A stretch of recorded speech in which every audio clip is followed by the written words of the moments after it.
அனைவருக்கும் விநாயகர் சதுர்த்தி நல்வாழ்த்துக்கள். விநாயகர் சதுர்த்திக்கு விநாயகருக்கு பிடிச்சமான கொழுக்கட்டை தான் செய்ய போகிறோம். இதுக்கு 1 கப் அளவுக்கு அரிசி மாவு எடுத்துக்கலாம். 3/4 கப் அளவுக்கு நம்ம வெல்லம் எடுத்துக்கலாம். சின்னதாக கட் பண்ண தேங்காயும் எடுத்துக்கலாங்க. 1 டேபிள் ஸ்பூன் வெள்ளை எள்ளு, கூடவே நம்ம 3 ஏலக்காய் எடுத்துக்கலாம். ஒரு பேனில் 1/2 டீஸ்பூன் கீ விட்டுக்கலாம். கீ நல்லா உருகிடுச்சு. இது கூடவே 2 டீஸ்பூன் அளவுக்கு நம்ம குட்டியாக கட் பண்ணி வச்சுருக்கிற தேங்காயை சேர்த்து நல்லா வதக்கிக்கலாம். ஒரு 30 செகண்ட் வதக்கிக்கலாம். 30 செகண்ட் நல்லா வதக்கிட்டோம். இது கூடவே 1 டீஸ்பூன் அளவுக்கு வெள்ளை எள் சேர்த்துட்டு இதையும் சேர்த்து நல்லா வெடிக்கிற வரைக்கும் அப்படியே வறுத்துக்கலாம். வெள்ளம் நல்லா வெடிக்க ஆரம்பிச்சிருச்சு. இதையும் நம்ம ஒரு பிளேட்டில் மாற்றிக்கலாம். அதே பேனில் நம்ம 1 கப் அளவுக்கு அரிசி மாவு வச்சுருக்கோம்.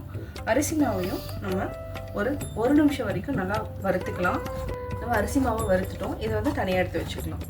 நம்ம வெள்ளத்தை ஒரு பாத்திரத்தில் போட்டு கொஞ்சமாக தண்ணி விட்டு கொதிக்க விட்டுடலாம். அப்போ நல்லா கொதிச்சிருச்சு.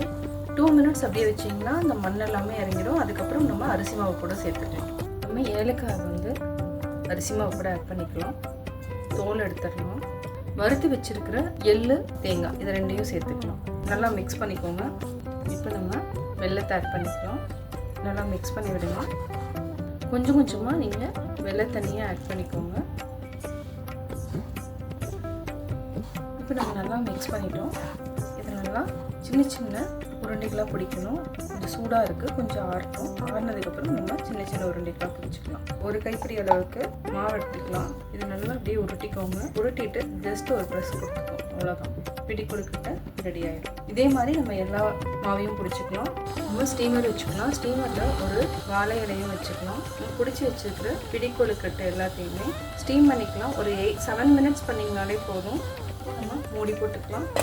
7 மினிட்ஸ்க்கு அப்புறம் நம்ம ஆஃப் பண்ணிக்கலாம். ரெடி ஆகிடுச்சு. 7 நிமிஷம் ஆயிடுச்சு. பாருங்க, சூப்பராக விநாயகருக்கு பிடிச்ச பிடி கொழுக்கட்டை ரெடி. இதையும் நம்ம ஒரு பிளேட்டுக்கு மாற்றிக்கலாம். விநாயகருக்கு பிடிச்ச பிடி கொழுக்கட்டை ரெடி ஆகிடுச்சு. நீங்களும் விநாயகர் சதுர்த்தி அன்னைக்கு இதே மாதிரி செஞ்சு பாருங்கள். கட்டாயம் கமெண்ட் பண்ணுங்கள். கோபி சுதா சேனலை சப்ஸ்கிரைப் பண்ணுங்கள் மறக்காமல்.